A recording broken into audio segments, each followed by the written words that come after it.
Welcome everyone to our Mesa City Council study session.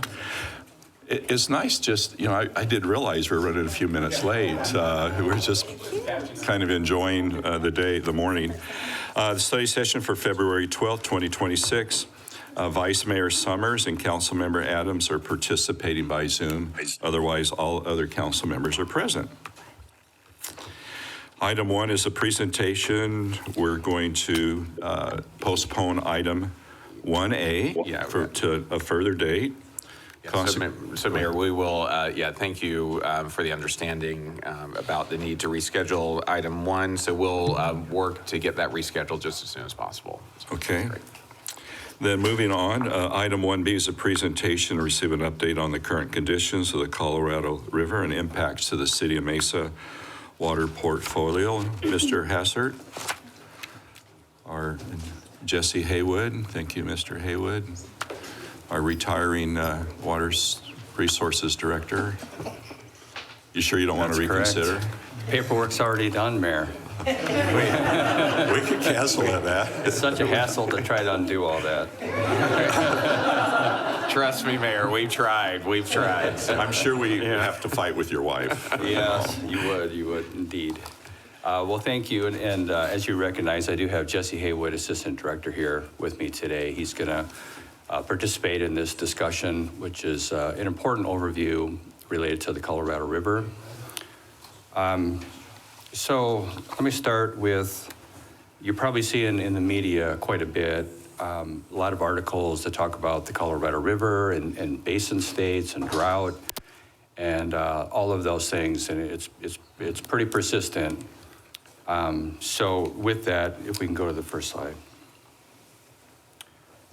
So all of that is because the 20-year operating guidelines for the Colorado River that were drafted in 2007 are expiring at the end of this year. So that in itself is not that big a deal, but coupled with the fact that we're going into year 26 of a prolonged drought that's been very persistent. We've had a couple of years here and there that have been promising with a lot of snowpack, but then they tend to be backed up by then a series of very dry years.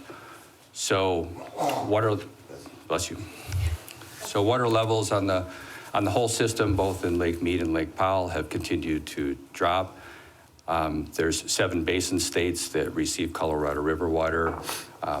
Arizona is one of those. We've been in negotiations, all 7 states together, trying to formulate what the next 20-year plan, playbook, if you will, is going to look like on the Colorado River. It's been very tenuous, those negotiations. It hasn't gone well. Every state is different. Every state has different interests, and they're set up differently. So the federal government, they had hoped that the 7 basin states would work something out, but it's looking like at the end of the day, they're going to have to make the call. Another thing I should say is because the operating guidelines on the Colorado River have such a direct impact on the environment, the NEPA process, the federal NEPA process is required. And under the NEPA process, it starts with the environmental impact statement, and the draft environmental impact statement, which had been in the works for about 2 years, was just released recently. And none of the alternatives that are in the draft bode very well for Arizona. There's cuts, even very significant cuts, to the Central Arizona Project, which is CAP. And that's important to Mesa, all the Valley cities, stretching all the way down actually to Tucson, because that's how we receive our share of the Colorado River water, is through CAP. So with that backdrop, what we wanted to do today is tell you specifically how we're doing here in Mesa, what our water supply looks like.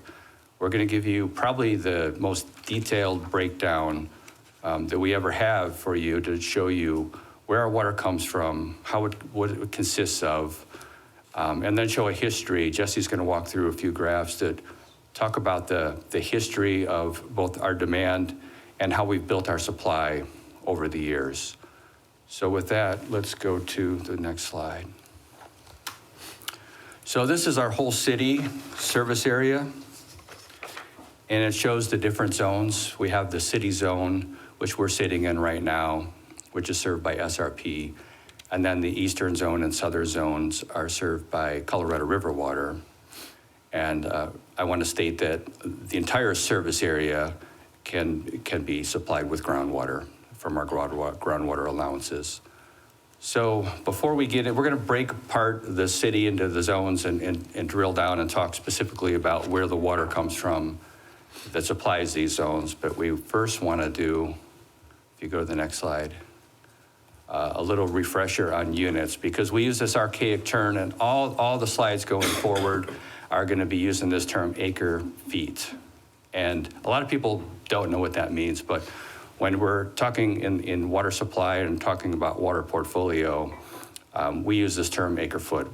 That's just what we use. When we talk about flow through a plant, it's MGD. But when we're talking about just supply of water, it's acre feet. So I can visualize an acre, 1 foot deep of water, and that's pretty easy. But a lot of people, they can't really visualize what an acre looks like. So we have our football field graphic. So an acre foot is essentially the full width of the playing surface, 160 feet. And it doesn't stretch all the way down to the other goal line of 100 yards. It stops at about the 10-yard line, but it's almost a whole football field, 1 foot deep. That's an acre foot of water. So how does that relate to our customers and our usage? Well, let's break that down further. If you look at the median residential household, they use 6,000 gallons a month or 72,000 gallons a year. So 4.5 of those households could be supplied for an entire year by this football field full of water. Now, we're going to be talking in terms of thousands of acre feet. That's what our supply consists of. So if you just look at simply 1,000 acre foot, that would be 4.5 times 1,000. That would be 4,500 median households. And what I like to do is, the median is one number, but what's our average use for residential households? And that's about 9,000 gallons a year. So that would translate into about 3,000 households, even at the average. So that gives you a little bit of perspective in terms when we start throwing these acre feet numbers around, how many households this really serves. So now let's break down the system. We'll start with the city zone. So we're sitting in the city zone. This is on project. It's part of the Salt River project area. That's why it's called on project. And the surface water in this part of town is treated at the Val Vista Water Treatment Plant.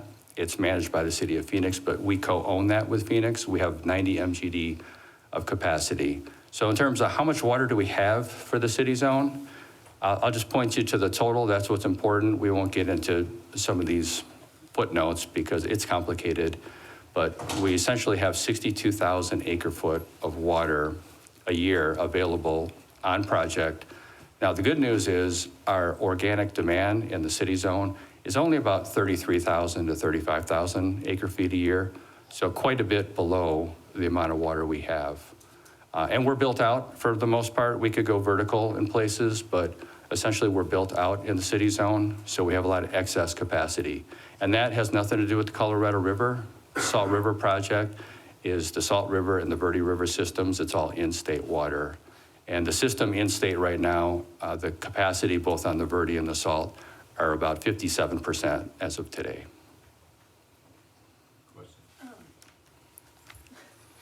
Sorry, what did you say we don't use our capacity of SRP water? Where are we at? Is that in the chart? No, but we use about 33,000 to 35,000 acre feet. So we have a lot of headroom up to that 62,000. Now, SRP has declared shortages in the past. In 2003, 2004, they declared a shortage and they significantly cut back supplies. But even with that significant cutback, we still had headroom above and beyond our demand in this part of town. And so what's that mean? Like where does that, what's that mean for the amount we're not using? Mayor, Councilmember Goforth, it just means we don't order that water. Okay. So we forecast for the whole year how much water we're going to need, and it's, like I said, it's very static in the city zone because we're built out. We don't see much of a fluctuation. And then on a day-to-day basis, we look at weather patterns. We have our utility control room. It's a 24/7 operation. Those guys continually monitor the water or the weather by the hour. In fact, they fight with each other because they all have their favorite weather channel that they follow. And they debate, and then they have a consensus, and then they call SRP. And actually, they call Phoenix because Phoenix operates the plant you're looking at. And then we put our order in for the next day or for that day. Okay. Well, And we there's just no don't- we don't- banking or any, I mean? No. Okay. No. And we only use that, about 50% of that water, because that's just what we need to service the households in that region for which SRP is the main provider. Exactly. Okay. That's exactly it. So it's a different story if we go to east of the Eastern Canal, so now we're off project. And one final thing I'll say about on-project lands. So we have excess capacity, but we can't move that water to any degree over to these other zones you're looking at, because it was over a century ago, all of the landowners, the farmers in the on-project lands, they're the ones who came up with the money and they financed all the infrastructure that makes up the Salt River Project and the storage and the conveyance structures. So all of the benefits stay with the land. So it's a unique situation. It's a water supply that stays with the land. Now, these areas are much different. This is, and you'll see when Jesse starts talking about the graphs that show how we've accumulated supply over the years, but this is supply that Mesa has had to build on its own. And so this table shows you really how our supply is built of Colorado River. The biggest piece is the 43,500 acre foot of municipal and industrial. That's our biggest share of Colorado River water. And then we have various tribal leases that are smaller components. That adds up to a little over 53,000 acre feet. Now, our organic demand currently, and I say currently because we are still growing in that part of Mesa, so that ticks up every year. And we're about 58,000 acre foot, which is greater than what you see in the table, but how that's made up is we have about over 8,000 acre foot of water we get, Colorado River water through the exchange with the Gila River Indian community. So that takes up our total amount we have at our disposal to 61,000 acre foot. So we actually exceed the organic demand right now in the eastern zone and the southern zone by a few thousand acre foot. Now we're going to be challenged when we get these big cuts. So with that, we need to look at what are our additional supplies and backup supplies. So let's look at that. Chris, So, yeah, sure. can I interrupt? Sorry. Was there any discussion, I'm trying to remember, about tying in the SRP canal system into the CAP to be able to move water to the, in Mesa in particular, the southeast region? Right, so Mayor Freeman, Councilmember Duff, there is it's called the SCIF. It's a project, it's a pump station and a pipeline that will be able to lift water from the SRP, the South Canal, up a bluff and dump it into the CAP canal. But we can't use, so on project water, even though that infrastructure would allow us to physically do that, we can't do that. Why we would participate in that project is for NCS water, which I'm going to describe here shortly, which is behind Roosevelt Dam, and then our participation in Bartlett and creating a new dam there. So Bartlett, extra storage that was created, and the Roosevelt Lake NCS water, that's all separate from on project that was done later, and we paid for that. Mesa paid for that. So we can use that anywhere in the city. So we can take those, since we're partners in paying for the projects, we can take the water, our portion of the water, and use it and move it to the southeast. Right, and that's significant too, and you'll see those volumes we'll talk about. So these are the 4 additional water supplies, and I'm going to walk through each of those individually, but before I do, I've covered a lot already. I'll pause and see if there's any other questions. Okay, so we'll go through one by one, but before Chris, I move, sure. Mr. Adams, Mr. Summers, you have any questions so far? Not so far, Mayor. Thank you. Okay, before we look at None these, so far, thank you. before we look at these individually, just listing them off.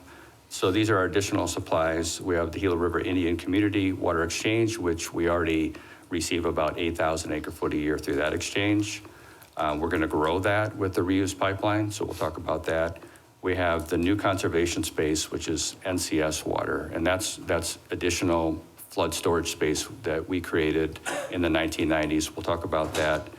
And then we have some underground options. We have our normal annual allocation of groundwater pumping. That's part of our assured water supply, as well as we have a lot of underground stored credits, and we'll talk about all these individually right now. So we'll start with the Gila River Indian Community Water Exchange. It's a 5-to-4 ratio exchange where we deliver from our water reclamation plants, reuse or reclaim water to the Gila River Indian Community, and in exchange through that ratio, we get their Colorado River water, and then we can treat that at our CAP plants, which is the Signal Butte plant and the Brown Road Water Treatment Plant. Now, one of the best features of this exchange is the cost. So the water we get, the Colorado River water we get through the exchange, we only pay for the energy, the pumping rate it's called, to move that water, because that's embedded in that water that the Gila River Indian community has. And that's only at, this year, $85 an acre foot. And our M&I cap water that we order also this year is $365 an acre foot. So it's significantly cheaper. So by increasing how much water we get through that exchange is a big deal when it comes to reducing our budget or keeping our budget in check. So the agreement itself allows for us to deliver to the community 29,400 acre foot per year. And then through that 5-to-4 ratio, that means we would get up to 23,520 acre foot. So we have a lot of room to grow in this exchange agreement, because this year we're only getting 8,000 of that 23,000. The reuse pipeline will take us up to closer to 16 or 17,000 acre foot, but we still have room that we can grow. And we have ideas we've looked at in the master plan, and we continue to explore ways to keep more wastewater in the system, treat it here, and then move it down to the community to continually increase the amount we get through that exchange, both because of the availability and the cost. So the agreement allows up to 23. Does the agreement also cap the price? How does the price work? Mayor, council member, go forth. So the price changes every year, just like the price of cap water. So we're paying the pumping charge. So actually it went down. I'm glad you asked that, because last year, I believe it was $95 an acre foot. It all depends how the cap is procuring energy. And they started shifting to where they're getting their energy. Some energy prices came down. Nat gas became a bigger piece of the equation. And because energy prices came down, the price per acre foot for us dropped from 95 to 85. But the M&I cost never goes down. That keeps going up. That's a rule you can take to the bank. Thank you. Can you just tell us what M&I means? Oh, municipal and industrial. It's a classification. Thank you. Chris, I think your point on electricity, I remember some other briefings for CAP is about $12 million a month to pump that water all through their system. It's the And biggest. so that right. cost shared is through everybody who receives that water. That's why you have different rates at different times. It's the biggest energy. The CAP is the largest energy consumer in the state of Arizona. Until maybe some AI installation will surpass it. We'll see. Hopefully they're in Buckeye. Hope Mayor Osborne heard that. Mayor, I have a quick comment. Yes, Mr. Adams. I'm glad Mr. Hassard is pointing out all the various costs and those particularly that we have no control over in acquisition of water, because these are, as in many other things, these are things out of our control that we have to deal with every time we look at utility rates. So I appreciate the depth that he's going into here. Thank you. You bet. Go ahead, Chris. Okay, our next category of additional supplies is new conservation space. You can see the upper pictures, the original Roosevelt Dam.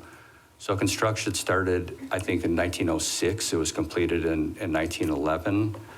In the mid-90s, though, Mesa participated with some other stakeholders on a big project, and what it did is it raised the dam by 77 feet. It cladded the whole thing in concrete. It built new emergency spillways. That project was significant for Mesa because it added for us 41,000 acre foot of storage, which is a lot. Now, because it's storage that's in a flood space behind a dam, the way it works in practice is more like a checking account. So when you get a really good winter like we had a couple of years ago, we hit maximum capacity in the reservoir and it filled into that flood space. So we had our account of 41,000 acre foot filled up. That's how much water we had at our disposal that we could order. And remember, this water can be used, it doesn't have to be used on project, even though it's on the Salt River system. We can use it in East Mesa where we're going to get these cuts with the Colorado River. And then each year, as we use some, our account drops. And then each year, regardless of whether we use it or not, evaporation debits that account, and it keeps coming down. And we could take it all the way to zero. So right now, currently, we have about, in our account, about 30,000 acre foot. So we have about 3/4 of the total amount we have that available to us. Now, that's in practice. And how it works in the eyes of the state through our 100-year assured water supply is because the lake levels fluctuate, they look at that as we certainly don't have 41,000 acre foot a year in reality to use because the lake levels are going to fall and then fill up when we get a good snowpack. So there's a formula that they use by looking at decades and decades of hydrologic records and how the lake ebbs and flows. And the calculations break down to where in our 100-year assured water supply, in their view, we could use about 12,500 acre foot every year and sustainably use that amount of water for 100 years without any problem.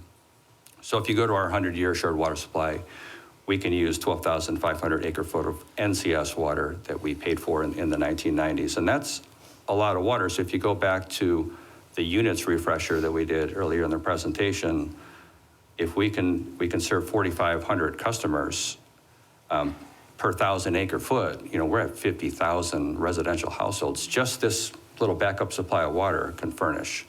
So it's really significant.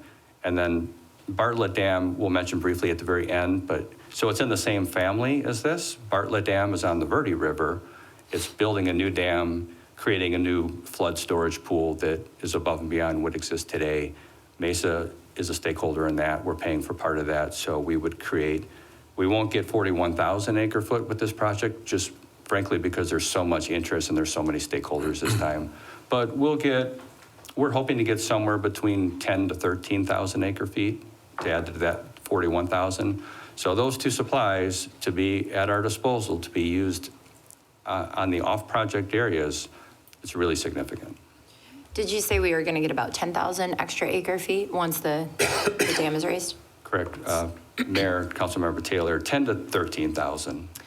So then, could we, in theory, say that we could take the 12,500 average that's been accrued over research and time to 22,500 since we're going to have, or even half of that, 17? Well, what we'll do, because the 41,000, you're dividing it by around 3.5, 3.5 to get down to your 12. So if you take our 13 and divide it by a 3.5, we'll be down like 3,000. Okay, So so we'll- we would naturally tick that amount up as well as our average Right. now. We'll go from 12,500 to maybe something north of 15,000. Okay. Chris, what's our annual usage of water? About 88 million gallons a day, which is, it's about 97 to 98,000 acre foot, almost 100,000 acre foot. That's citywide. Right, that's what I was It's asking. about 58,000 acre foot in the CAP service areas. Okay. Chris, before we go on, what is the current status? We've really had, kind of a dry year this year. There hasn't been much snowpack. Do you expect declining amount of water in this reservoir? Or is there any, or is that a question for SRP or whoever manages this? Right, Mayor and Councilmember Duff, it's dry, widespread across the West this time. We've been fortunate where in some prior years, the Colorado River really had some minimal snowpacks, didn't fare very well, but SRP was very robust, just the way the fronts came through the Southwest. But this year, the SRP service area, it's been holding steady. Okay. It's not great. There's a couple fronts coming through here in the coming days. It's still going to be below average, I would say. It's not, last year was a bad year with SRP. Because if you go back just 3 years, we filled the lake to full pool and then went into the flood space to fill up our NCS account. It really varies year to year. This year is going to be below average, though, I think, to answer your question. And certainly on the Colorado River system, it's going to be below average. Yeah, and I think it's general knowledge, but I just want to say for anybody listening that what we really depend on for our water supply is from the snowpack more so than the rain. So if you hear, see that Arizona's getting a lot of rain, but very little snow in the high country, that's affecting the project water and likewise for the Colorado River.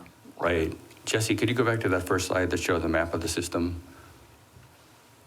While they're looking at the map, I did want to offer some encouragement, Jen, and they told me this will fluctuate, but I did the SRP watershed tour, I think 3 weeks ago now.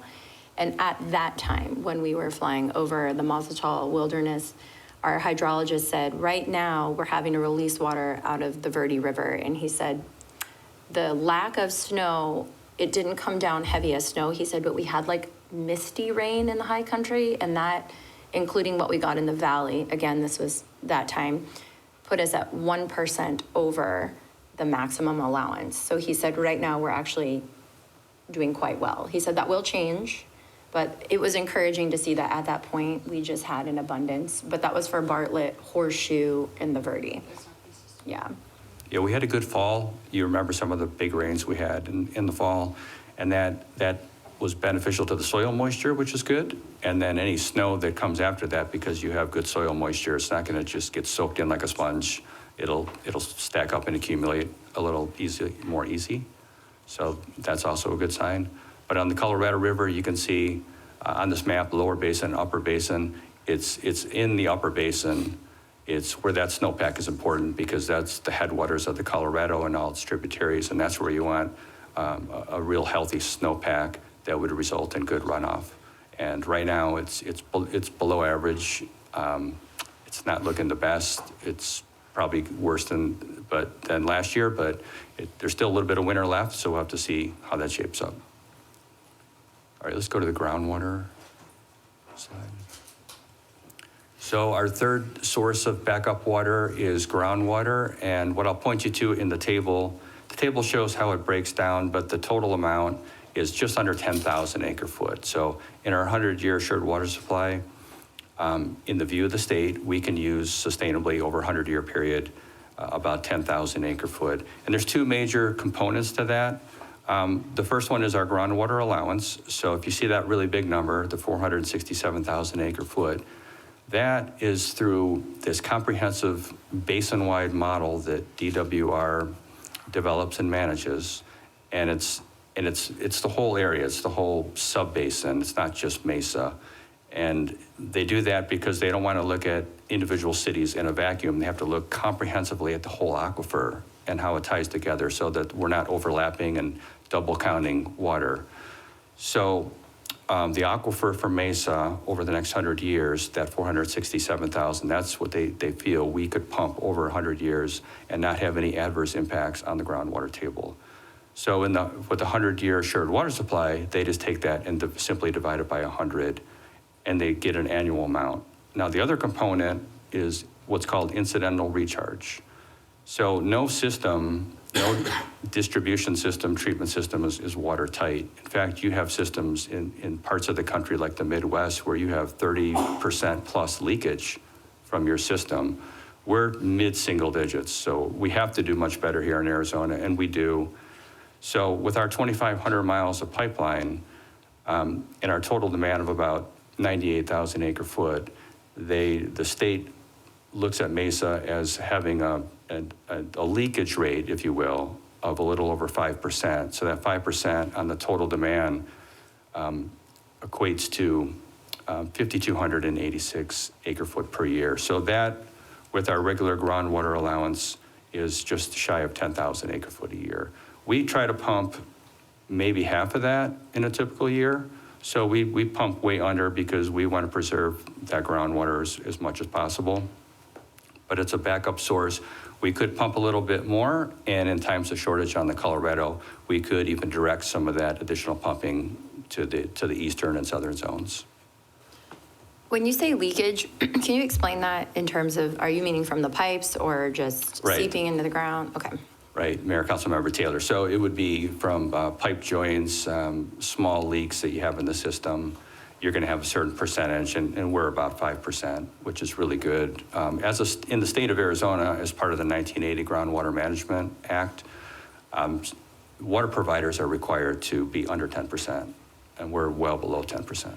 as that water is seeping out of our pipes, does it in effect go back into an aquifer Yes. over time? So we could say we're losing it at an initial level, but we're kind of almost regaining it at a later time frame. Yes, and that's why we get credit for it.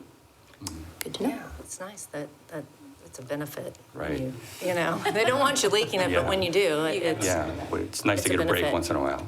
I'm trying to understand, so when you don't use all your allocation, it's just gone? How does Well, that no, work? so the 400, okay, here's what happens. So the 467, that is this large bucket of water that we have over 100 years, based on the modeling at the time. But then if we, say we overuse, because it's really just an average, we don't use the 4679 and then we're cut off. Or plus the incidental, we don't use the 9965 and then we're cut off. We could use 15,000 for 5 years in a row, but then the next time we go to update our assured water supply, the total amount shrinks, so then the amount per year would shrink. Okay, thank you. So we're not doing ourselves, we're doing ourselves a disservice if we overpump when we don't need to.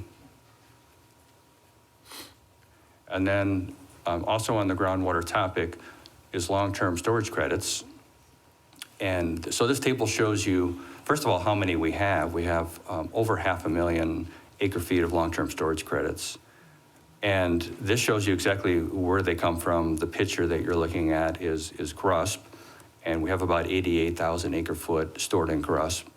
But most of our storage is in the RWCD. GSF stands for the Groundwater Savings Facility. So there's two ways you can earn long-term storage credits. One is you can direct it to a large recharge basin like you see in the picture, and then that water percolates in the aquifer. And how much water we send there, that's measured, and we get those credits per acre foot. Another way is to offset groundwater pumping, and that's how we got the RWCD credits.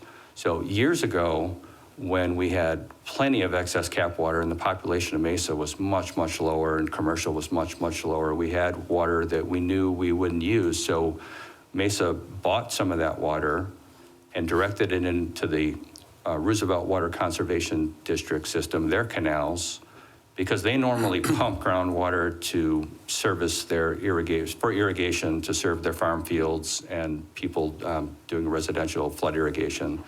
But because we gave them surface water, that replaced a lot of groundwater pumping they had to do. So it left that water in the ground. So in the view of the state, the water that was saved underground because we gave them surface water, we get credited that for the future. So it stayed in the ground for us because the irrigation still happened, but it was done with surface water.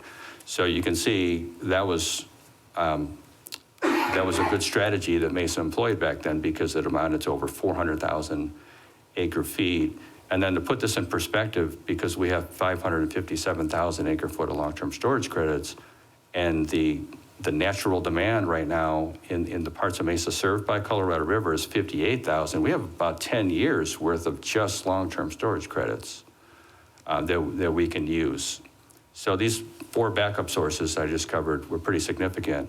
And before Jesse gets into some slides that really look at over time how our demand compares to our supplies, I'll pause and see if you have any questions. On long-term storage credits, some of our large users have to bring them to the table in their development, the mega users, right? Where we can't supply what they want in water. So they have to go to the market and get the long-term storage credits. Do they buy, is this managed through some entity, or they go to any one of these entities, or do we sell them, or how does that work? So, right, so they do go to, there's a couple entities. Vidler Water Company is one. There's an entity called GROWS, which is Gila River Indian Community working in partnership with SRP. So there's a couple more that I'm less familiar with.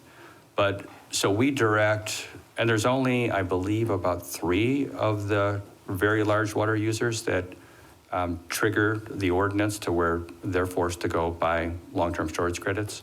So because they're not in that business, they're in whatever high-tech business they're in, we direct them, I guess is the word I'm looking for. We direct them to that resource, and And then we help answer questions.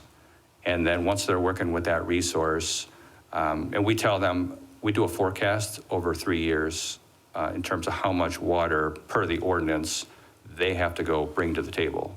They can't get it from our portfolio.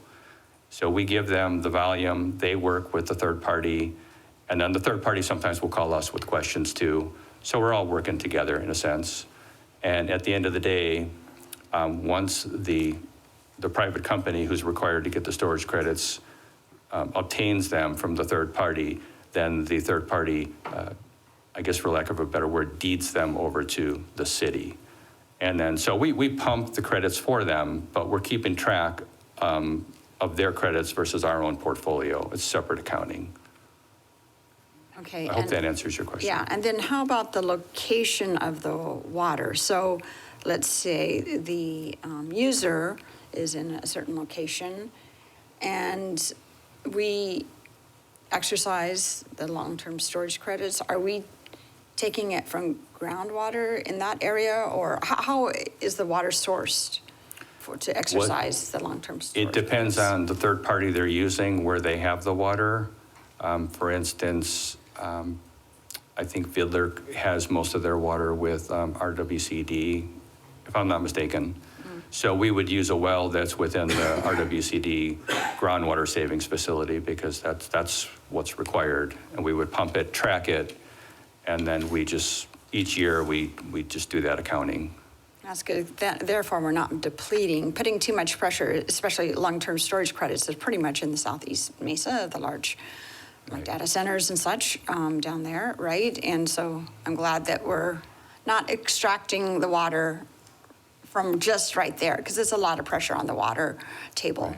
And like I Yeah. said, there's only 3 customers that are doing this, that are that big of water users, where the ordinance requires them to go get their own water. But I will say this, that because the long-term storage credits are not cheap, and they're businesses, and they have a business to run, they've changed how they operate their business to use less water, at least to the point where they don't have to even give us those credits, because it's not gonna, they're using less water, I guess that's what I'm trying to say, to where, both to our surprise and relief, because to your point, it's less stress on the aquifer. A lot of cities are requiring them to use loop systems. I don't exactly know how that is different from what we have. I don't know I know we're getting a little bit off where you are right now on topic, so we can discuss it later if you like. Well, our ordinance and just the backdrop of the drought in general has changed companies to, for instance, and I can name Google, because they were very public in how they released and announced the fact that they completely re-engineered their facility to go from water-intensive cooling, HVAC, to electric driven. Now it puts more pressure on the grid, and that's a whole nother related problem that needs to be figured out over time. But they went from potentially using a lot of water to using very little water. For the footprint of their facility, they use relatively very little water. So facilities are taking cues from what's going on right now, the overall backdrop, and they're changing how they design their facilities to get away from very water-intensive installations. So a closed loop system, what is that? I've heard that referred to. Well, you just run the same water through the chillers multiple times. You try to limit evaporation. I'm not a mechanical engineer, but Okay. there's a limit, there's an upper limit to how many times you can circulate that same slug of water, because then you start to increase the salinity, and then it becomes more corrosive to the equipment. And then that's returned to us when they decide to dispose of it. It does, we get that, and it's treated at a reclamation facility, and then we have that to be used mainly for our exchange with Gila River Indian Community. Okay, good. So the water users are using, I'm familiar with one, that they are doing a closed loop and then returning it when they can't use it Right. any longer, so. That's to make your facility more efficient, is you can run the water through a loop as many times as you can. Palo Verde Nuclear Power Plant probably runs water several times through the system before it becomes to saline, and then they push it out to their large lined, their evap ponds, evaporation ponds. Yeah. I don't know. I'll just make a statement. I know I'm getting off topic, but from my understanding of AI data centers, they need to work on liquid cooling. They run too hot. The energy doesn't satisfy the heat from those servers to work at that level. So we'll see how that goes. I know we have our ordinances and such to protect what we have, so we'll just leave it at that. I have one quick question, actually, to piggyback off of something that Jen made a point of. Because we're focusing so much on water preservation, and this might be better directed at you, Scott, but do we have any rules or in place to say to upcoming data centers or current data centers that use so much water and energy that they need to use like R22 or some sort of freon-based coolant for systems? Because there are opportunities with closed loop cooling where you can run that material over and over again before it finally runs out much faster or much longer than water. Or propane, the propane-based coolants? Yeah, we, Mayor, Sorry. council member, no, to that point, we certainly, and as Chris alluded to, Google as an example, they were making their decisions in Mesa right as the industry was starting to transition more from water-cooled to air-cooled.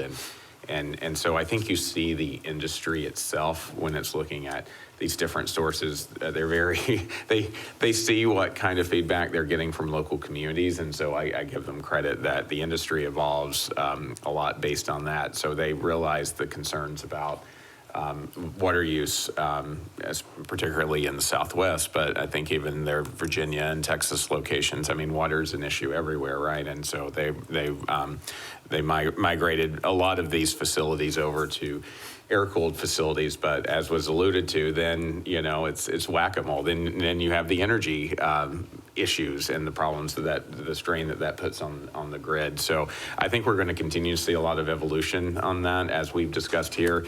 Data centers aren't going away. They're a fact of life for technology, and they're needed. And like we said, Mesa's certainly done our part on that. But I think the industry is going to continue to evolve. So we'll be encouraging anyone who's located here or anyone who would want to locate under our new guidelines that they're looking at the latest and best technology to be as conservation and sustainability as much as possible on water and energy.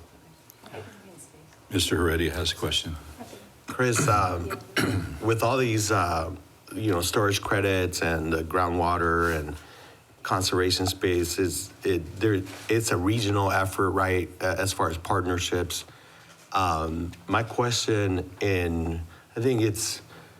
I've always tried to wrap my head around, like, what's the accountability of, because we do, I think, a really great job in conserving and banking and getting all these credits.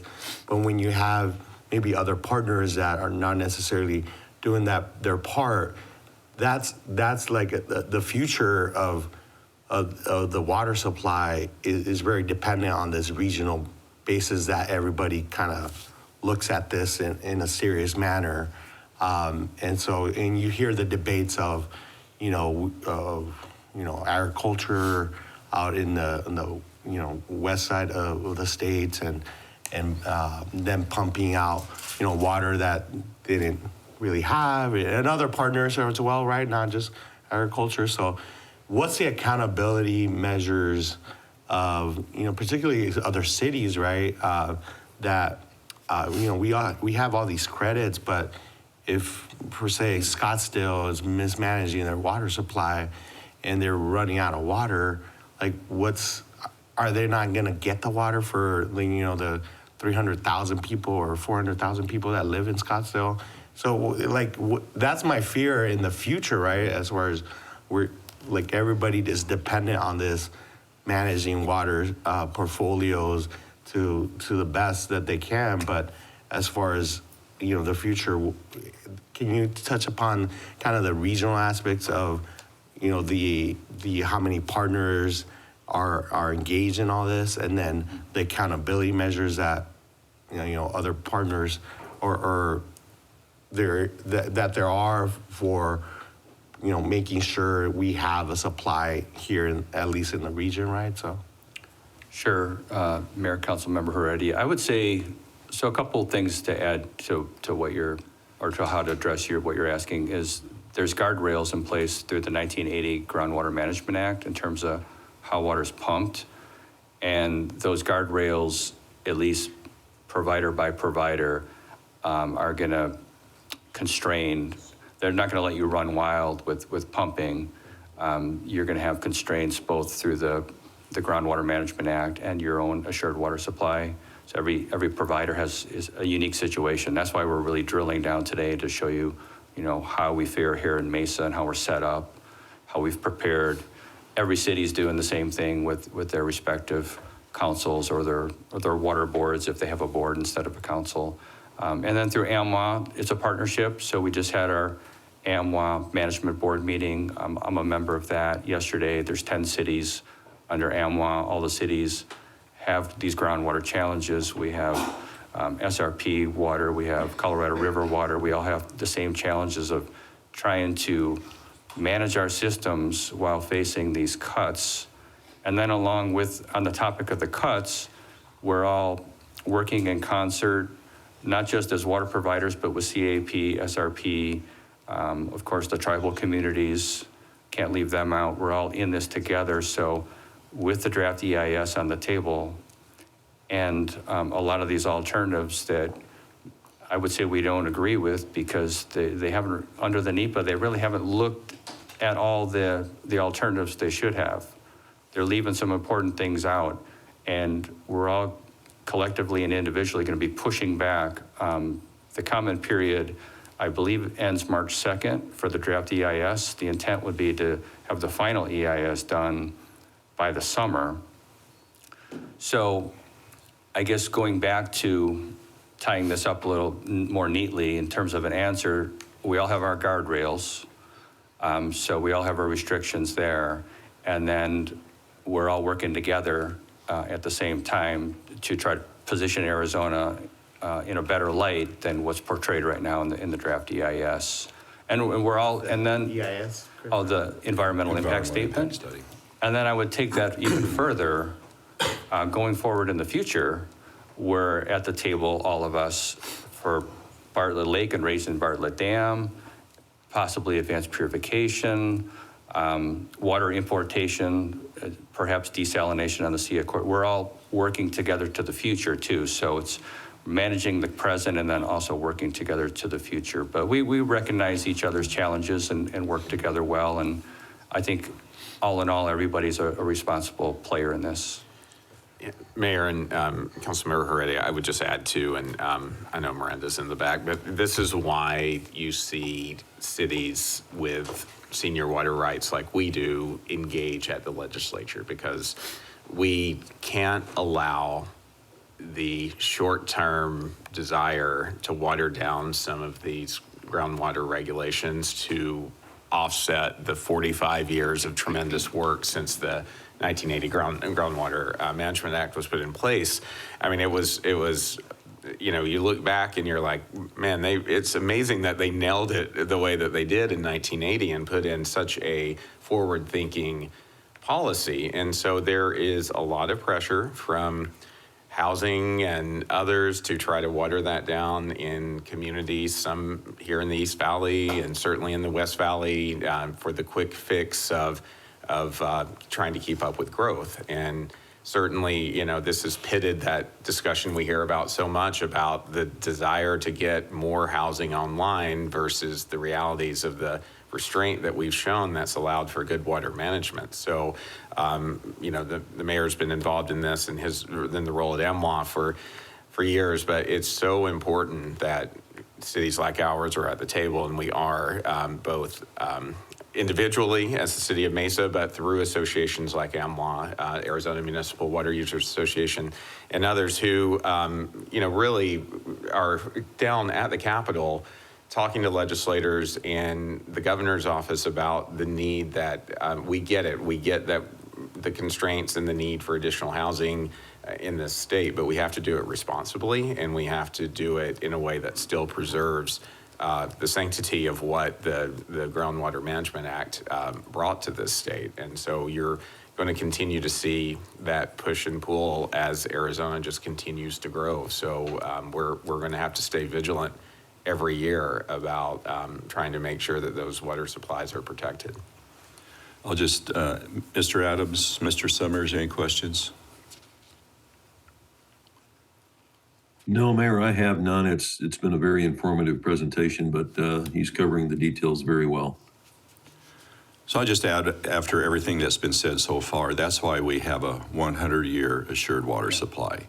That's the guardrail for every municipality. If you can't meet those metrics, then guess what? You don't get that 100-year designation, and consequently, your buckets of water get a little smaller. I'm sure Kathy is just anxious to come up here and talk about it because she's our water person on the EnerGovs as well as Miranda.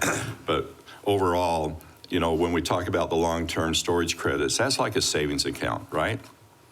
And when we withdraw that water out of there, my question is, like any savings account, can we put water back in to that long-term storage credit and have that still available, and then have the reuse and use of that water available? Right, so Mayor Freeman, if you look at that total, 557,084 acre feet, right? Each one of these that we use and we pump out of the ground is extinguished, it's gone, but then it doesn't prevent us from putting more water in the ground. So we're doing that this year. We're going to put more water in Grasp. So this year we're not going to take any of our own long-term storage credits. So we continually add to it. So it wasn't long ago I remember seeing a number of 540,000 acre feet. Right. So we keep building that through Grasp. But even with the exchange agreement with the Gila River Indian community, when we turn on the Central Mesa Reuse Pipeline, that's taken reclaimed water from Northwest, it's moving it across towards Grasp, but then it makes a hard right-hand turn and it goes down to the community. But there's days where if you get a few days of rain, or if there's some issue that they have and they call us up and say, we don't need any more water today, then what we do is then we put the water in Grasp like we have in the past. So, but the nice thing is, if our water was available to the community and because of weather or some other reason and they told us to hold it back, we still get credit as if we delivered it to them. So it's like a double bonus because we're recharging the water, earning credits, and then we're gonna still get water out of the exchange because we had it available and they just didn't need it. But yes, we do continue to add to our credits, but when if we get a severe enough cut, each year we're gonna pull some, we're gonna use some of those, and those will be gone as we use them, but there are gonna be times when we still add to it. Good. Continue on in your presentation. Will you remind me real quick, Granite Reef Underground Storage Project. Project? Thank you. So it's important that we covered all these different components because Jesse's going to go over some graphs that now tie all these components that I just talked about. He's going to tie them all together. He's going to go back in time and show the history of our demand here in the city, and along with that, the history of where we started with our water supplies, and then how we've built them up over time. And specifically, we're not going to talk about on project. We're going to talk about the Colorado River parts that are served by the Colorado River in Mesa. Okay, thank you, Chris. Mayor, Council. So what we're going to go through here are some graphs. There'd be 3 graphs. I'll just start explaining what you're seeing on the graph here. So on the left, you see those are the acre feet, and the solid blue, dark blue line, that is the actual demand going back to 1983. The Brown Road Water Treatment Plant came online in 1985. So kind of before that, there was no real surface water availability. So that's about as far back as we went in the history of this. So you see the demand and it kind of increases, and in the 90s you see a really steep kind of uptick in the demand. That was from obviously adding a lot of customers back then. The use per customer too was kind of climbing. And then when you get to the 2000s, about 2004 was about the peak, and then you see a really kind of flatlining. And what's going on there is the city was still adding customers in those eastern and southern zones, but through technology, changes in the plumbing code, the use per customer we've been seeing a decrease of if you go back to 2003, 2004, that was kind of the peak use per customer. And since then, we've been seeing that kind of drop off. So more efficient fixtures and toilets and zero-scaping and things like that. So even though we were adding customers, since 2004, we've barely surpassed the demand in 2004 just in the last couple of years. You see it's kind of started to tick back up because, the use per customer is going down, but the number of customers has always been going up. So that takes you to present 2025. And then you see these big circles. There's the yellow circles and the orange circles. So this is from our master plan. Our master plan was completed in 2025. So they took the demand and they projected out. The yellow circles is the median, so that's the 50th percentile. So what they do is they look at all the vacant parcels that are remaining in the eastern part of the city, and they look at the general plan and what that area was planned for. And then they look at so if it was planned for residential, they look at what existing residential uses, and then they apply that demand to the vacant parcels, and they project that out. So if we don't change the general plan and we don't change the zoning, and it builds per the median customer, the yellow line is what you could expect to see out to build out. And in the master plan, they pegged build out at 2040. Obviously, we don't predict the real estate market, so that's just an arbitrary number. But if you just think of in 2040, that's when they projected the vacant parcels would fill out. The orange circles, that is what they call the moderate growth, and that's the 75th percentile. So that would be if for some reason we got larger water users that occupied those remaining vacant parcels. So we don't think that's very likely, but when you're master planning, you're trying to predict the future. So you want to kind of give it a boundary of likely to maybe it could get there. So that's looking at the demand curve. Well, one thing I'll add on the demand real quick, Jesse, is that we first did this graph 2.5 years ago, so late 22, 23. And since then, we've had actual data points for 2024 and 2025. And so those are actual, and those are tracking right on the yellow, the lower line. Yeah, good point. So that's the demand. And then the stacked bars you see, those are the different, we'll just call those flavors of surface water, so Colorado River water. So the blue stack, that would be the municipal and industrial. So that's that currently at 43,000 and change acre feet that Chris talked about. Then the next bar down is peach color, I guess, whatever that color is, reddish color. That is those other contracts that we have with leasing water from various Indian tribes. And then the bottom lighter color orange is the Grick Exchange. So that's the reclaimed water that we send to the Gila River. Now you'll see in 2027, we have a slight uptick, and then in 2028, it takes a pretty big jump. The way that, so the Central Mesa Reuse Pipeline is scheduled to be completed, to turn on in the end of this month, early next month, so in the next couple of weeks. So we'll get about 5 months before we have to order the water. So the tribe, they have to order their water by October 1st. So it's how much water we sent them up to September 1st. So we won't get a full year in 2026 that will go on to our 2027 order. So there's only a slight uptick, but then by 2028, we'll be sending them a full year's worth of water. So then we'll get a full year's worth of water, if that makes sense. So that's when we'll really see the benefit for the Central Mesa Reuse. So you see that kind of jump up. And I'll add the reasoning for the order in which we stack these bars. We go with priority, how we order it first. And you can see that the Gila River Exchange water in that peach color at the very bottom, that really forms the base because that's our cheapest water. That's the $85 an acre foot. So we front load our order with CAP. That's the very first part of our order. And then whatever additional water we forecast we'll need, we build on top. The more expensive water, we build on top of that. So that's how we design the chart too.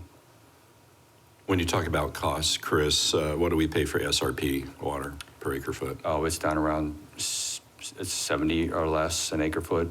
It's 70? It's somewhere in that neighborhood. Okay, so we looked at a scenario here. It's one of the scenarios in the environmental impact statement. It's a 20% cut to the municipal and industrial, And then it would be, they're also cutting some of the Indian contracts, and it gets a little complex, but essentially it's about a 41% cut to some of those leased waters we have. So you can see, just looking from a surface water standpoint, and you look at kind of where the demand is to the surface water availability. And I should point out too, as Chris talked about earlier, we would expect those cuts to go into effect in 2027, because that's when they are redoing the draft. So you can see here, there's obviously some gap between the surface water and what we project the demand to be. So the next graph we're going to show you is kind of bringing in those other flavors of water that Chris had talked about. So the purple color, that is that's our groundwater allowance and incidental recharge. That's that 9,900 acre feet that Chris was talking about that we can sustainably use.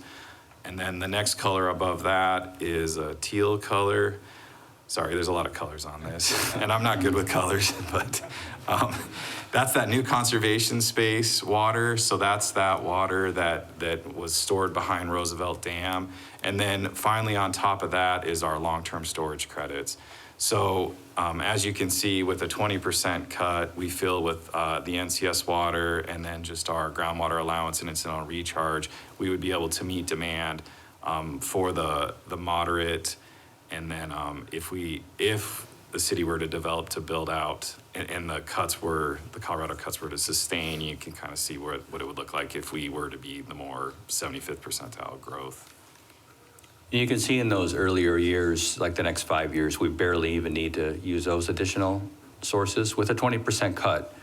Now, we don't know what the cut's gonna be. It's all being negotiated. It's a lot of talk. There's more aggressive cuts that are listed as alternatives in the EIS under the NEPA.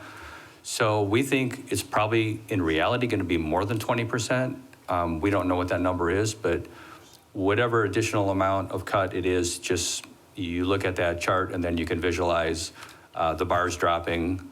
The last graph that Jesse showed where we drop at 20% and didn't stack anything on, just drop that even further, and then it's just using that much more supplies. So and then I'll go to the next one, Jesse. So you can see we're adding in just equal increments those other supplies, but in those first initial years, we would lean on those backup supplies a lot less.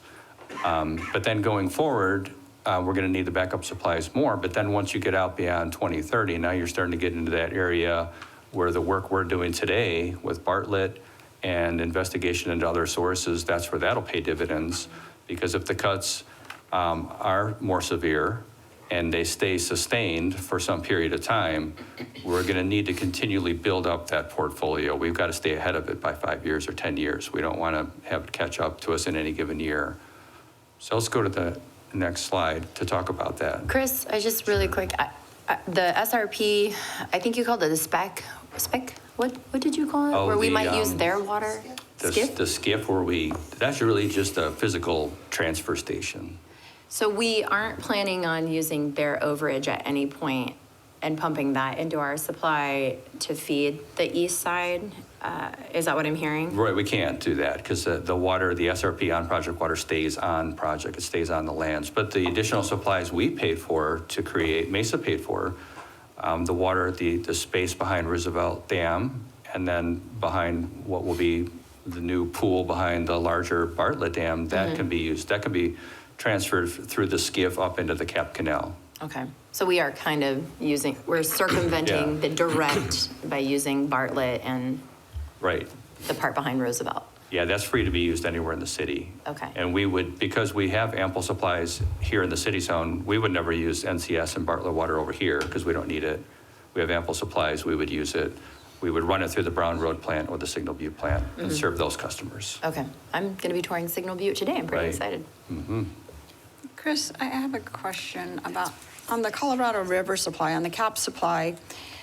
When I talked to some other cities and their expansions, I said, are you concerned about, huge expansions? I'm like, are you concerned about, getting water into this area? It's an area that hasn't been agricultural, it's desert. Are you concerned about water? having enough water to support, the big development, the huge project. And they said no, because we don't use our full allocation of water. And overarching, there is I've read many studies that said, the Colorado River is over allocated. So if everybody took their max allocation, there isn't enough to go around, right? We're in the mindset of the communities coming together and conserving as much as possible. And with that, we're able to manage the water supply, right? We're not being, but is there any, how does this work when the conflict of cities who say, well, we're not using our full amount, therefore we're expanding into the desert, yet we're seeing dramatic cutbacks and we're in this, conserving as much as we can and trying to expand our water portfolio to compensate. There's a little bit of, I guess the management area would resolve in the conflicts of allowing that expansion and feeling that it can be accommodated on the supply, right? Is that, the management area would be kind of the one kind of deciding like, it's fine. You can take your allocation, you can do your project. Well, Mayor, Councilmember Duff, what's going to create a ceiling on the whole big picture is going to be the restrictions on CAP, because that's how not only Mesa, but all the cities that rely on Colorado River, we get that water through the CAP system.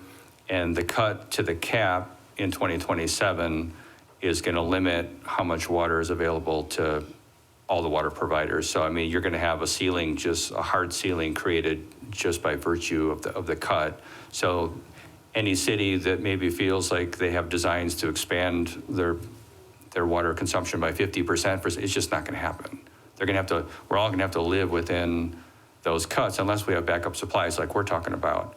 So you can see for Mesa, the chart, that builds out every vacant parcel, the dotted yellow line, that's what we're tracking. At the top of that, we've built out every parcel in Mesa. So as far as we're concerned, we're building and planning for our max amount. But other cities, it's hard for me to talk to other cities because everybody's so different in terms of their setup. But I can say that the cuts to the CAP is going to create that hard ceiling that determines how much water you can use from the Colorado River.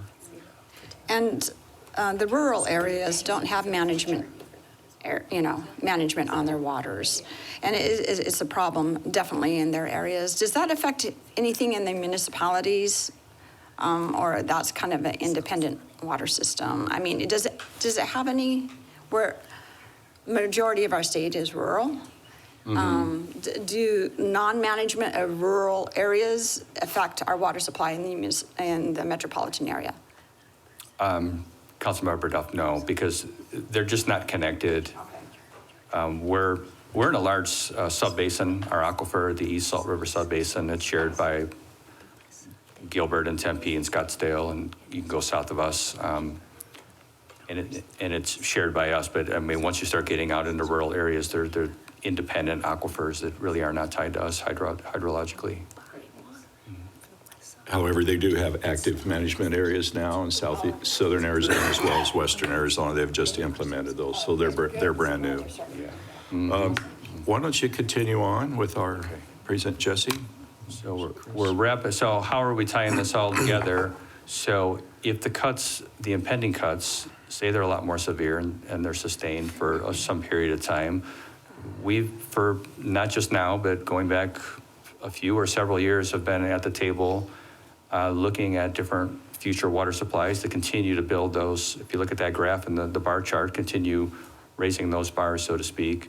So the one we've talked about already a few times today is Bartlett Dam, and that would add about 3,000 acre foot per year. So the allocation would be maybe up to 13,000 acre foot. But again, you do that adjustment factor, it would be about 3,000 per year in the eyes of the state, and that would be added to the 12,500 per year that we get from NCS behind Roosevelt Dam. Also, with the Gila River Indian Community Exchange, as we talked about, we can receive up to 23,000 and change acre foot, but this year we're only going to get about 8,000. With the reuse pipeline, we'll bump that up to 16 or 17,000. So we still have room to find ways in the system where we've been looking at for a few years with a pump station and a force main and some changes in the system. How do we get more water to our reclamation plants, provide more reuse water, get that to the community, and then get more Colorado River water? So that's something we're looking at. Chris, question? Chris, with the CAP cuts, is that agreement affected? Will that be Most cut? likely it will be. We think it will be. It had went back and forth where maybe it was completely safe, then there might be a little cut. We think at the end of the day, it'll be cut less than the municipal and industrial category, but we don't think it's completely safe. And I imagine that's built into the contract, right? When there are, It is. yeah, okay. Right. One question on the exchange, the GRIC exchange. What is the potential there? I know we're exercising more and more, and with our expansion of our water treatment plant, we can do more. I know other cities also are doing an exchange. Is there a limit, a ceiling to how much the GRIC needs and a limit to that exchange? Or is it very small and there's a huge amount, or I don't know? It's a good question, Mayor, Councilmember Dove. So in just informal conversations we've had over the years with our partners there at the community, the amount of agricultural land that they have is really expansive. Okay. And they prefer to keep expanding that. They lease it out to farmers. So it's an income source for the community.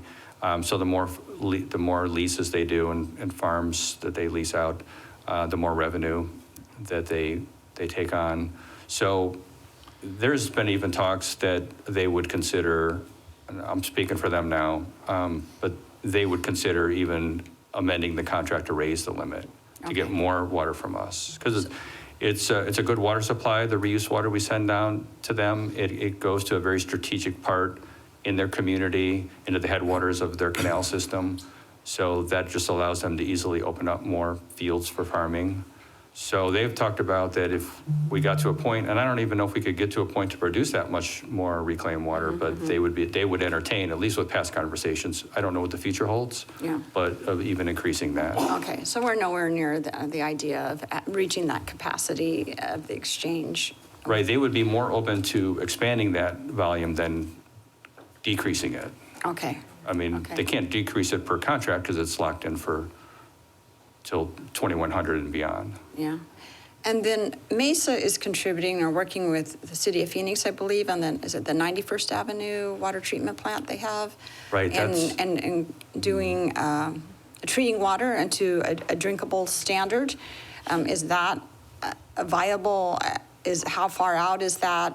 Where are we on it? That would be in the 8 to 10 year range. So 91st Avenue is the biggest water reclamation plant in the state. 5 cities own that. We're one of those cities. We're at the table, at least from a feasibility standpoint. Right now, it's feasibility. It's just looking at what's the permitting look like, what's the technology look like, what's that partnership even look like. So it's costing us very little money right now to just at least explore the feasibility of it. But it's taking the reclaimed water that does not go to the Palo Verde nuclear power plant and through the Tres Rios wetlands. There's about 50 MGD that is in excess that could be directed through advanced treatment, brought to drinking water standards, and it would not come to Mesa, it would stay in Phoenix because that's in Tolleson, that's 60 miles west of here. So the way it would work between us and Phoenix is they would keep that purified water and Mesa would get that equivalent amount through an exchange with Phoenix. We would get some of their SRP water, for instance, because it's going into their SRP system. All right. Okay, thanks. But it's expensive and that needs to play out.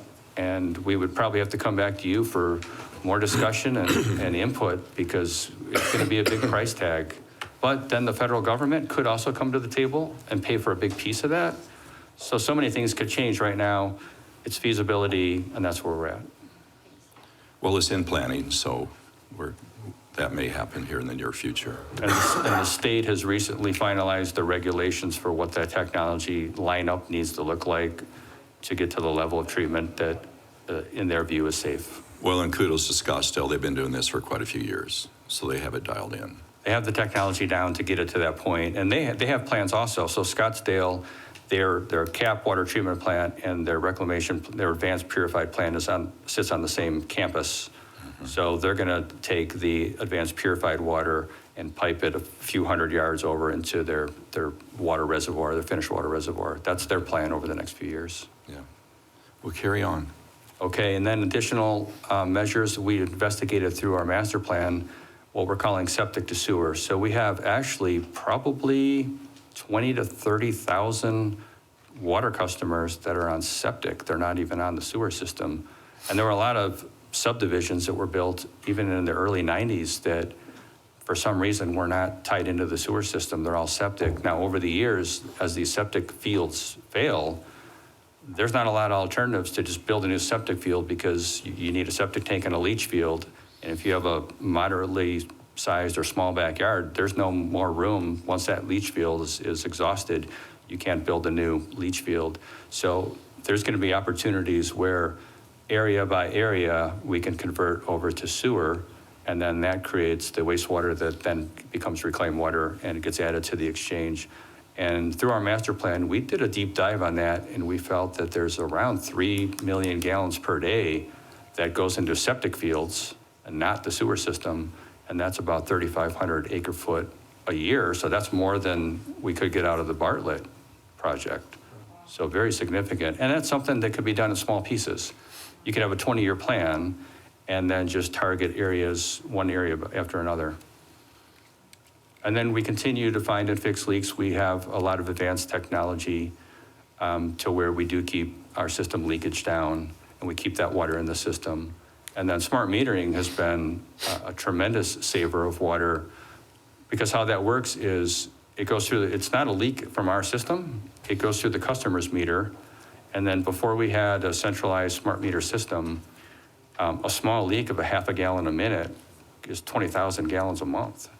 And someone would not notice that if it was just at a toilet or if it was just a small leak in the backyard at half a gallon a minute. Sometimes it would take 2 billing cycles for someone to realize, hey, my bill went up $500, what happened? And we would investigate it. They find out from their landscaper, yeah, there's a leak. And then meanwhile, they're out $1,000 and all that water was lost. So with the smart metering, we have a continuous leakage monitor. So the software senses that as soon as, if 24 hours goes by and the meter has never stopped turning, then there's a leak. If it's never stopped, there's a leak. And now we have a program where that generates a work order to where we reach out to the customer and say, listen, the system has detected that, well, first of all, we'll ask some questions. Are you refilling your pool? Or are you doing something? Because our system is showing that you probably have a leak. And then in every case, almost every case, where they've called a landscaper or a plumber, sure enough, they found a leak. And so that leak is found and stopped within a day or 2 days rather than 2 months. And some calcs that we've done show that when we get the system built out, that could save over 1 million gallons a day in the system. So a tremendous amount of water can be saved just by having real-time documentation or accuracy of finding leaks. So, and there's other things on here. There's some partnerships with other communities, but you know, those are early on. I don't want to talk too much about those because we have a lot of discussions to do, but there's various partnerships that would add some water to the future. But that's one list. So before we wrap it up, I'll pause and see if you have any questions. Mr. Summers, Mr. Adams, any questions so far? No, Mayor, I'm good. Thank you. Want to go to the last slide then? So just wrapping this all up then. So the current 20-year plan is coming to an end at the end of this year. So we're going to need a new set of guidelines to start in 2027, and that'll be dictated by the final environmental impact statement that'll be done this summer. So one thing I did not mention is there is talk of possibly, because these cuts could be a shock to Arizona, there could be a phased-in approach where the first 5 years is not so onerous. Maybe it's on the order of the 20% cut we showed you, but maybe not too much more. That remains to be seen. There's a lot that needs to be worked out, but there could be an initial phase-in. That's one idea that's floating out there. And just going back to the graphs that we showed you, Mesa, going back half a century, has built a very resilient portfolio. We continue to build it, and we will all the way till build out to stay ahead of cuts and shortages. Future supplies, there's no doubt they're going to be expensive. They're going to be very expensive. That advanced treatment, the water purification at 91st Avenue, very expensive. Bartlett is very expensive. So as we create this long list of options to build on our portfolio, the different options keep jockeying around on the list because one that seemed like it was a pretty good value now has become real expensive. And then one that seemed expensive maybe is better. So we keep shifting that list because it's not just about the water we can get, but how affordable is it too? Because eventually that's going to be passed on to our ratepayers. And then water conservation is something, it's worth noting as our last bullet because we didn't talk about it, but there's a curve that if you want to go back one more time to that graph that shows our projected usage, that curve could change shape. And that could be in your hands depending on where things go in the future with the water shortage management plan. So in 2022, City Manager Chris Brady declared that we're in stage 1, which is really just a water watch. It doesn't have a direct impact on the customers. It's more just informative to the customers. It's more of the city doing things to conserve water and demonstrate that through our own operations we can conserve. But as you get into stages 2 through 4, that's not the city manager's call. That's going to be more on the shoulders of mayor and council. So we're going to give you those tools that give options for you to select and work with customers. That's going to really involve a lot of outreach with the community, which we continue to do through social media, but continue that dialogue with the customers and letting them know that, well, first of all, staying ahead of here's where we are, here's what's coming, here's conservation measures that you can think about implementing. And with that, I'll see if there's any final questions. Other than that, that's the end of our presentation. I had one question, just going back to the rates, the cap rates being cut, or the cap amounts being cut, and us using the Gila River Indian community as part of our supplementation for that. Did I understand correctly when Councilmember Goforth asked if the Gila River Indian communities cap would be cut? Because I thought that they had sovereign rights to a certain amount of water that the federal government can't cut, and that we subsequently, because of this exchange, get to receive essentially their sovereign rights in water amounts. Mayor, Councilmember Taylor, so you're sort of right. So here's how that all plays out. So the water rights that the allocation they have could be subject to cuts, but there's contracts between the federal government and the Indian communities that state that the federal government's required to firm them. And what firm means is, for instance, I'll give you an example. Bartlett Dam, the federal government has already come into Arizona and spoken with us and said, we want to purchase and take over, I don't know if take over is the right term, but we want to have half of the new pool being created at Bartlett. They would pay for it. But the reason that they would own half of that pool is that they would use that then to your point, firm those Indian tribes. So they might get cut initially, but through contracts that go back many years, the federal government is expected to step in, bring supplies, and firm them, which is a benefit to us because if we have that agreement that relies so heavily on ever-increasing amount of water through that exchange, we want them to be firmed. They're firming us in a way because Right. they're doing it for the Indian community. Right. Right. So they're our partner, and Yeah. we want them to come out in the end to be made whole and to be firmed, and it would be to our benefit. But there could be initial cuts that I expect to that supply. Okay. But we can say in confidence that those initial cuts will be supplied at some point.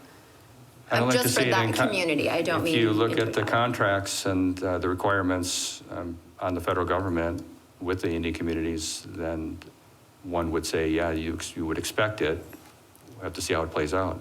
Okay. Yeah, so even mayor and council, so even though they're not immune from cuts, just with the seniority that their water rights bring, it greatly minimizes what those percentages may be. So even if these other classes of water take a 20, 25%, cut, you won't see that necessarily on tribal water because of the seniority associated with their rights. And so that certainly doesn't, again, make us immune from any cuts, because that would trickle down to our agreement proportionally, but it makes that the safest water we could possibly have. And it builds a great deal of value in that contract that we built out and the pipeline that we built out. And it also bolsters Mesa as being incredibly responsible and mature in how we forecasted our water usage, because there is an expectation that each city is in charge of how it's projecting its 100-year assured water plan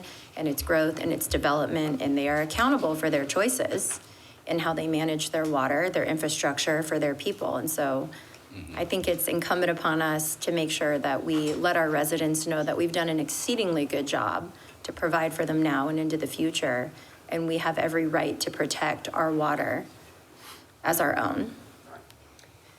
And the Gila River Indian community has agreed to a minimum amount of exchange per year, right? Whether they need it or not. So that we have that we accept or get those rights regardless of whether they accept the exchanged water. Right, Mayor, Based on the Councilmember need. Goforth, in many conversations we've had with them, the more water we can produce and deliver to them, the better. So the need is there for them anyway. But you're right, it's a contract, so Yeah. we can count on that, and that was all factored into the ROI on, I mean, as you know, as we've talked about, it's a very expensive project, but the ROI pays itself back very quickly, and they're contractually obligated, and we've always had a great relationship with the community, and this is just further evidence of that partnership.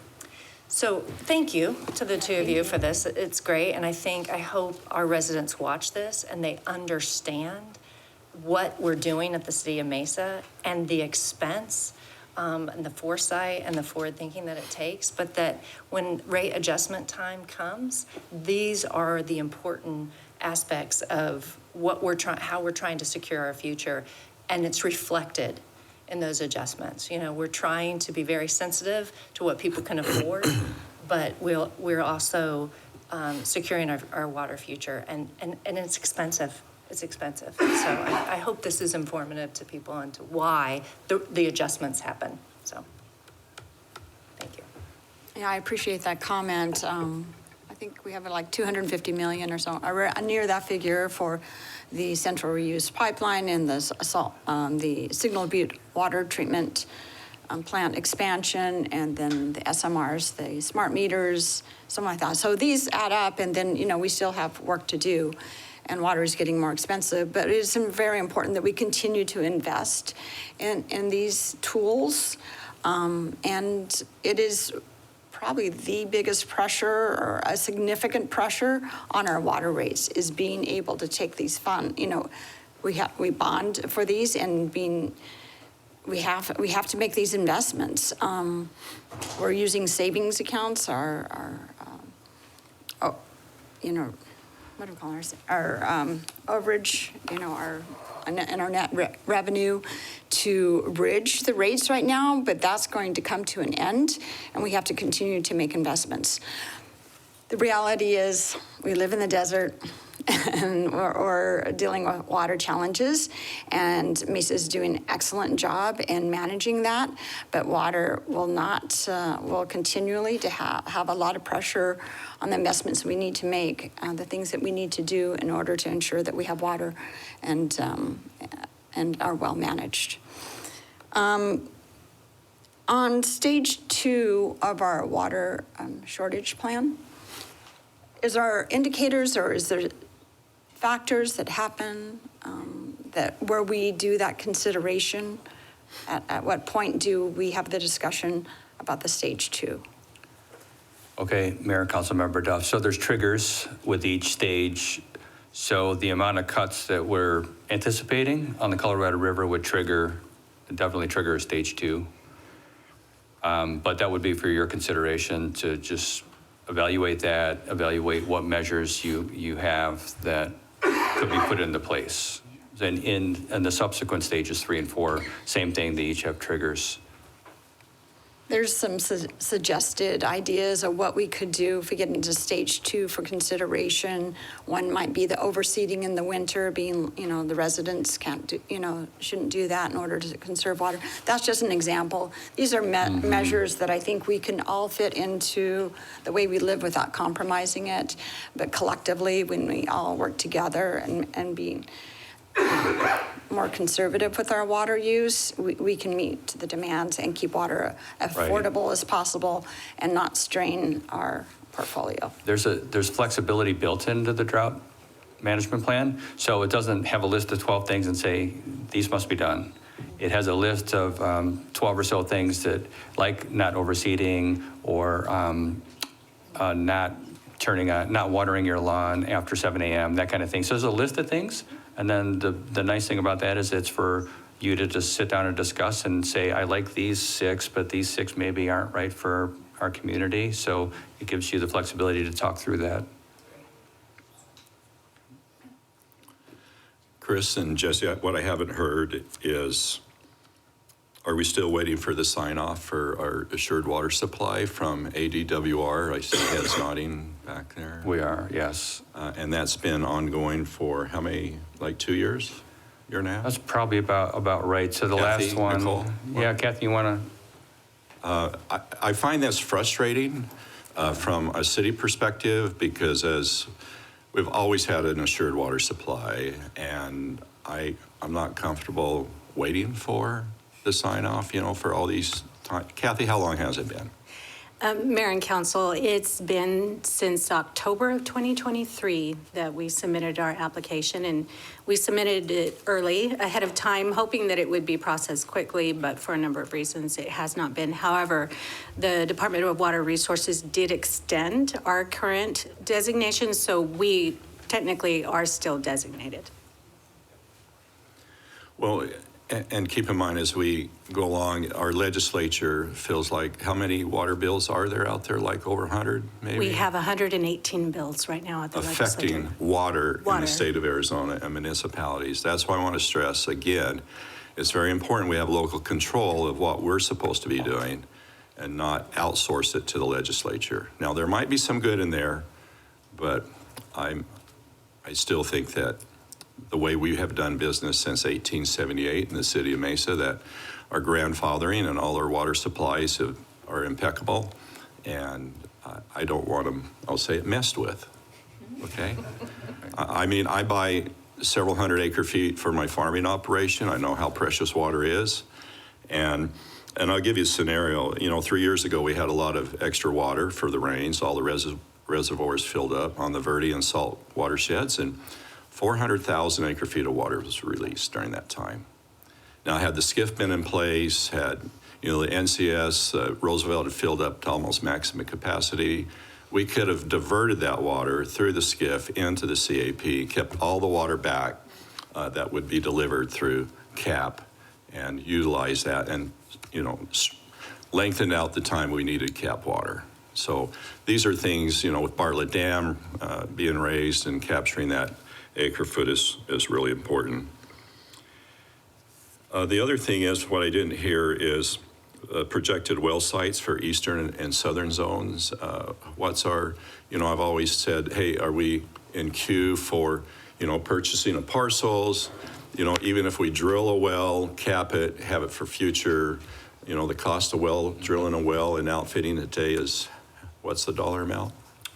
Well, the whole thing to design, drill it, and to equip it, we just did a bid for Desert Well 7. To equip it was $4.5 million, and the drilling was a couple million. So you're at between 6 and 7 to fully drill, build out a well. But we see the prices leveling off. We're talking with other entities, other cities, and they're seeing prices come down even more.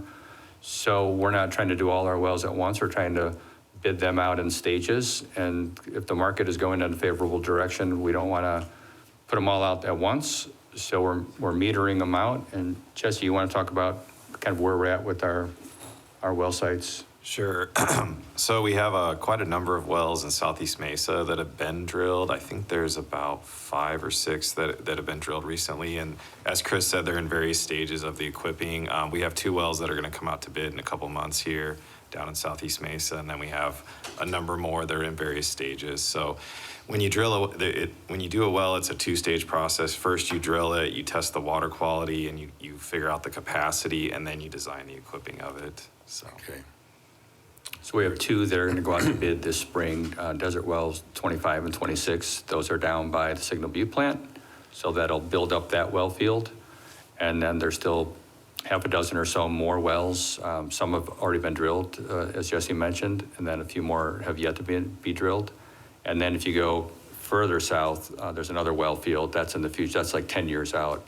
So we have plans to do something with wells for the next 20 years, and at some degree. And you have the budget for all that? Well, that's why it's over 20 years. Because Well, I was able to meet with one of our federal legislators and asked him for some funding sources, so we'll see if he can come through.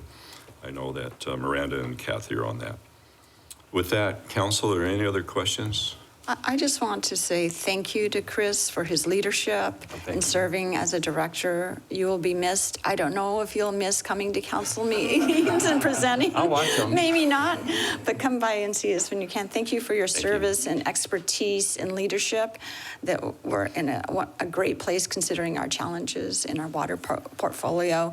I know that's due to you and your entire team.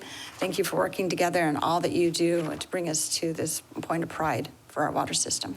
Thank you very much. Yes, Appreciate thank you. it. Thank you, Chris. I echo Yeah. that. Thank you so much. You'll be Mayor, missed. I appreciate Councilmember Duff. She beat me to the punch because certainly we all owe a debt of gratitude to Chris and the tremendous work that he's done. And he's actually stayed longer than he had to get here. That's why I think his wife said no more. But, and, you know, maybe in the private sector, you get a gold watch as a parting gift. Here, we let him come and present to council for 2 hours. So that's what we do in the public. So, but no, Chris and his team have positioned the city well. And I think that is so important as we discuss this today. It is that resiliency that Chris has talked about that allows us to be certain when we're talking to businesses about locating to Mesa, when we talk to our residents about the assurity that they will have water and they'll be able to live their lives as, you know, as they've been used to because of that diverse portfolio that we have. It doesn't come without its challenges and its cost, as been alluded to, but Mesa is well positioned, and as they discussed today, we want to cast a wide net for future sources too. Some of these may not pencil out, some of them may not be practical, but it's because we did that historically that's allowed us to then lean in on those items that have worked and that do make sense financially. So I appreciate that the department continues to do that and kind of keep all sources, future sources on the table as technology evolves and as costs and other things get hammered out. So Chris, thank you for your leadership, and you will definitely be missed. You've got a strong team and great folks coming in that'll keep us moving in the right direction, but your leadership is definitely appreciated. Well, thank you. And team is the operative word. We got a great one here, and things are going to continue seamlessly, and you'll see. This is a static snapshot of where we are today. Team's going to keep coming back and just updating you as we learn more and we develop our plans. But the solid team we have in place right now is going to make that all possible. So I want to thank them. Great, Thank thank you. you. Thank you for your service. I think we're going to have a retirement party sometime soon for you. Next week, Okay. Tuesday. It's not my last day, but it's Tuesday. Mr. Butler, remind us we have an interim water person? Well, he's sitting right back there. You all know Joe from his great leadership right now in solid waste. But Joe has a lot of water experience from his time at the city of Phoenix prior to this, and so he'll be able to step in and as Chris said, just help lead this great team moving forward. So it's that next person up mentality here. We lose a great director, but we've got the bench and we've got the people in the city who can step up and keep this moving forward. Great, great. All right, thank you. Thank you. Chris and Jesse. Mayor, So we'll move over to item 2, acknowledge the, Mayor, there's the voice. Okay, hello, Mr. Adams. voice from the sky. If I may, just a moment. I won't belabor, but I will reinforce everything that's been said about Chris. Thank you, and I've been very impressed with you and your knowledge from the first time we met in about a year ago. I would just add to what we've heard this morning that, Chris, the only criticism I have is the timing of this. Had this presentation been made perhaps a month or so before we had to wrestle with utility rates, it would have been a very strong reinforcement and educational process to those folks who simply can't understand that there need to be from time to time reasonable increases to keep up with the expenses that continue to mount. So I'm going to hold on to this presentation as a resource when we have to face rate issues down the road. So thanks for a very comprehensive presentation. And I think we just owe a great debt of gratitude to the people who came before us all the way back to 100 years or so for laying the groundwork for a solid, reliable supply of clean water, drinkable water here in the desert. So thanks for all this information. I think it really reinforces why we occasionally have to take a look at adjusting our rates. So thank you.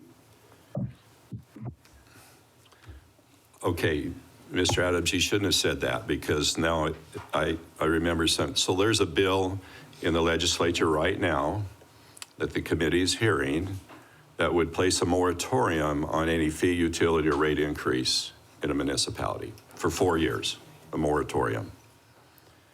And to me, that's troubling. It's constrains our ability to meet the demands. And like our CFO said, you know, if we have some type of utility mishap and we have to fund something and we can't do a fee increase, not, you know, we look at increases incrementally, and this would constrain us from doing this. So I find that's problematic for a municipality, and I think we all know that. So thank you, Mr. Adams, for bringing that to the forefront.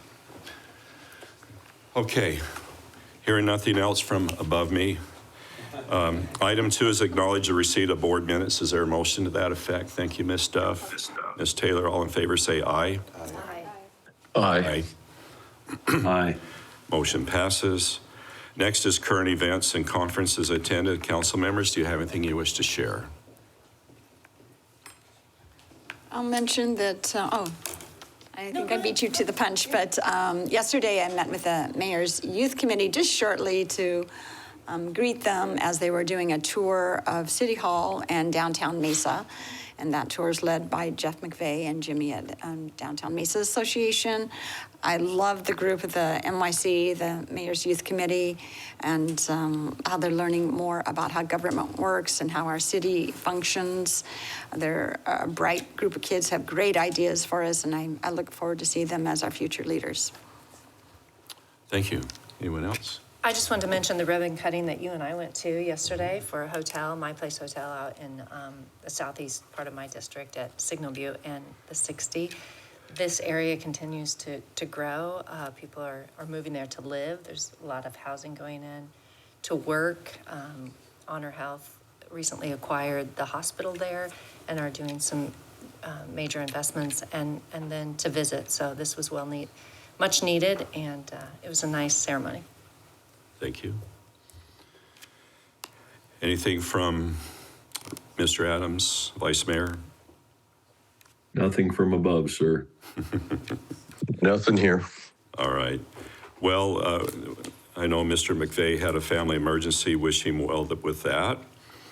I did a Fill Your Plate podcast for Arizona Farm Bureau yesterday, talking about just agriculture, municipalities, and how everything is transitioned from ag into technology, advanced manufacturing, and all these different components. So it was really nice. I did go to the Mayor's Youth Committee and on the top of the roof with Mr. McVeigh, and that was a cool thing to see the whole city. Saturday is the state of Arizona's birthday, February 14th, and so everybody wear your bolo tie that day. And apparently today there's somebody has a birthday. He's in this room. Mr. Butler? You know, you thought you'd get away with it, huh? I know, I'm just another year older, Mayor. All right. I know. He looks so young. And you're No celebrating with stress. the mayor today. No stress. Happy You're right here. birthday, Scott. Happy birthday. All right, happy birthday to Mr. Butler. With that, can you share future meetings? Well, you know, I certainly got my birthday wish today, which is to be here with all of you at a study session, right? So, yeah. That's- But Mayor and Council, we will, maybe, unfortunately, we would have loved to have done both items this morning, but considering this was almost a 2-hour discussion on water, it's maybe great that we only had one item today. But we will find a time soon to reschedule the ASU discussion.